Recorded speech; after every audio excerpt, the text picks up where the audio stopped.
ഇന്ത്യയുടെ മലനിരകൾക്കിടയിൽ സ്ഥിതി ചെയ്യുന്ന ശാന്തമായ ഒരു ഗ്രാമത്തിൽ ദേവ് എന്ന പേരുള്ള ഒരു സെൻഗുരു ജീവിച്ചിരുന്നു. അദ്ദേഹത്തിൻ്റെ സാന്നിധ്യം ശാന്തതയുടെയും ജ്ഞാനത്തിൻ്റെയും ഒരു ബോധം പ്രകടമാക്കി. അത് ജീവിതത്തിൻ്റെ നിഗൂഢതകളുടെ രഹസ്യങ്ങൾ പഠിക്കാൻ ഉത്സുകരായ ദൂരെയുള്ള അന്വേഷകരെ ആകർഷിച്ചു. ഒരു സുപ്രഭാതത്തിൽ ലീല എന്ന യുവതി അവളുടെ കണ്ണുകളിൽ കൗതുകകരമായ തിളക്കത്തോടെ മാസ്റ്റർ ദേവിനെ സമീപിച്ചു. കർമ്മത്തിൻ്റെ പ്രവർത്തനങ്ങളെയും അത് തൻ്റെ വിധിയെ എങ്ങനെ രൂപപ്പെടുത്തുമെന്ന് മനസ്സിലാക്കാനും ലീലയ്ക്ക് അവളുടെ ഹൃദയത്തിൽ ഒരാഗ്രഹം തോന്നി. മാസ്റ്റർ ദേവ്, ലീല തുടങ്ങി. അവളുടെ ശബ്ദത്തിൽ ജിജ്ഞാസ നിറഞ്ഞു. ഞാൻ കർമ്മസങ്കല്പത്തെക്കുറിച്ച് കേട്ടിട്ടുണ്ട്, പക്ഷേ അത് എൻ്റെ ജീവിതത്തിൽ എങ്ങനെ ബാധകമാണെന്ന് എനിക്ക് പൂർണ്ണമായി മനസ്സിലായില്ല. നിങ്ങൾക്ക് ഇതിലേക്ക് കുറച്ച് വെളിച്ചം നൽകാമോ? ഒരു ഊഷ്മളമായ പുഞ്ചിരിയോടെ മാസ്റ്റർ ദേവ് ലീലയെ തൻ്റെ എളിയ വസതിയിലേക്ക് സ്വാഗതം ചെയ്തു. കർമ്മത്തെ മനസ്സിലാക്കുന്നതിനുള്ള പാതയെ പ്രകാശിപ്പിക്കുന്ന കാലാതീതമായ ജ്ഞാനം നൽകാൻ അദ്ദേഹം തയ്യാറായി. പ്രിയപ്പെട്ട ലീല, മാസ്റ്റർ ദേവ് തുടങ്ങി. അദ്ദേഹത്തിൻ്റെ ശബ്ദം ശാന്തവും എന്നാൽ ദൃഢനിശ്ചയത്തോടെയുമായിരുന്നു. കർമ്മനിയമങ്ങൾ നമ്മുടെ ജീവിതത്തെ നെയ്തെടുക്കുന്ന നൂലുകളാണ്. നിങ്ങളുടെ ജീവിതത്തെ മാറ്റാൻ കഴിയുന്ന 12 കർമ്മനിയമങ്ങൾ ഞാൻ നിങ്ങൾക്ക് വെളിപ്പെടുത്തട്ടെ. ഉൾക്കാഴ്ചയുടെയും പ്രബുദ്ധതയുടെയും ഒരു ചരടിലേക്ക് നെയ്തെടുത്ത് അദ്ദേഹം ഇനി പറയുന്ന പോയിന്റുകൾ വിശദീകരിച്ചു. കാരണത്തിൻ്റെയും ഫലത്തിൻ്റെയും നിയമം.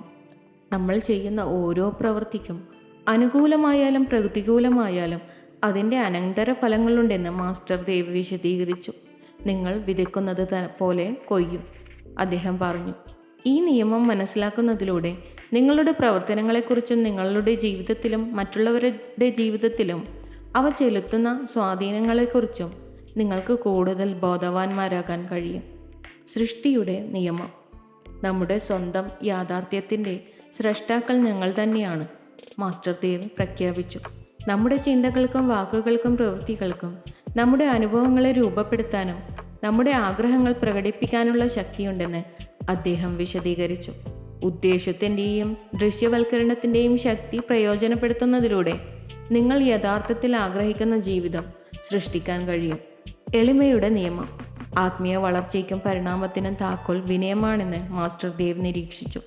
പ്രപഞ്ചത്തിന് മുന്നിൽ നാം സ്വയം താഴ്ത്തുമ്പോൾ ദൈവിക കൃപയുടെയും മാർഗനിർദ്ദേശത്തിൻ്റെയും പ്രവാഹത്തിലേക്ക് നാം സ്വയം തുറക്കുന്നു എന്ന് അദ്ദേഹം പറഞ്ഞു.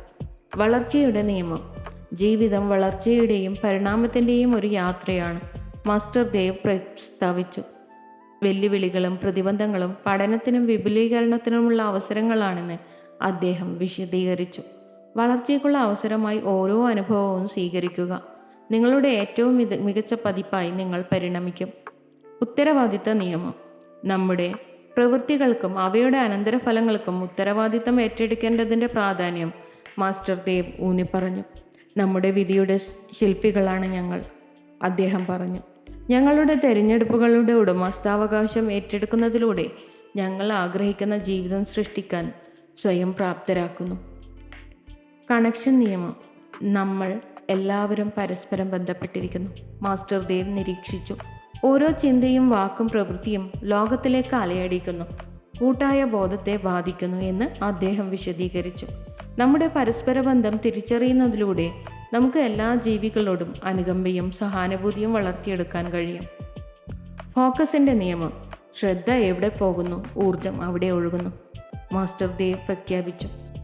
പോസിറ്റീവ് ചിന്തകളിലും ഉദ്ദേശങ്ങളിലും ശ്രദ്ധ കേന്ദ്രീകരിക്കുന്നതിലൂടെ നമ്മുടെ ജീവിതത്തിലേക്ക് നാം ആഗ്രഹിക്കുന്നതിനെ കൂടുതൽ ആകർഷിക്കാൻ കഴിയുമെന്ന് അദ്ദേഹം വിശദീകരിച്ചു. ഞങ്ങളുടെ ലക്ഷ്യങ്ങളിലും സ്വപ്നങ്ങളിലും ശ്രദ്ധ കേന്ദ്രീകരിക്കുക.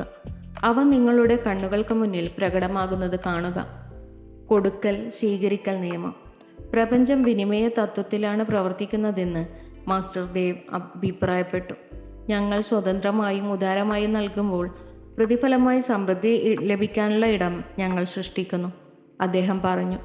ദാനം ചെയ്യാനുള്ള മനോഭാവം വളർത്തിയെടുക്കുന്നതിലൂടെ സമൃദ്ധിയുടെയും അനുഗ്രഹങ്ങളുടെയും ഒഴുക്കിലേക്ക് ഞങ്ങൾ സ്വയം തുറക്കുന്നു. ഡിറ്റാച്ച്മെൻറ്റ് നിയമം. അറ്റാച്ച്മെൻറ്റ് കഷ്ടപ്പാടുകളിലേക്ക് നയിക്കുന്നു, മാസ്റ്റർ ദേവ് നിരീക്ഷിച്ചു. ഫലങ്ങളോടുള്ള നമ്മുടെ ആസക്തി വെടിവയ്ക്കുകയും ജീവിതത്തിൻ്റെ ഒഴുക്കിന് കീഴടങ്ങുകയും ചെയ്യുന്നതിലൂടെ ഭയത്തിൻ്റെയും പ്രതിരോധത്തിൻ്റെയും പിടിയിൽ നിന്ന് നാം സ്വയം മോചിതരാകുമെന്ന് അദ്ദേഹം വിശദീകരിച്ചു. കൃതജ്ഞതയുടെ നിയമം. കൃതജ്ഞതയാണ് സമൃദ്ധിയുടെ താക്കോൽ. മാസ്റ്റർ ദേവ് പ്രസ്താവിച്ചു. നന്ദിയുള്ള ഹൃദയം വളർത്തിയെടുക്കേണ്ടതിൻ്റെയും നമ്മുടെ ജീവിതത്തിലെ അനുഗ്രഹങ്ങളെ വിലമതിക്കുന്നതിൻ്റെയും പ്രാധാന്യം അദ്ദേഹം ഊന്നിപ്പറഞ്ഞു. നമുക്ക് ഉള്ളതിന് നന്ദി പ്രകടിപ്പിക്കുന്നതിലൂടെ നമ്മുടെ ജീവിതത്തിലേക്ക് കൂടുതൽ അനുഗ്രഹങ്ങൾ ആകർഷിക്കുന്നു. വിന്യാസ നിയമം. നമ്മുടെ ചിന്തകളും വാക്കുകളും പ്രവൃത്തികളും നമ്മുടെ യഥാർത്ഥ സത്യവുമായി പൊരുത്തപ്പെടുമ്പോൾ മാസ്റ്റർ ദേവ് വിശദീകരിച്ചു, നമ്മുടെ ജീവിതത്തിൽ ഐക്യവും പ്രവാഹവും അനുഭവപ്പെടുന്നു.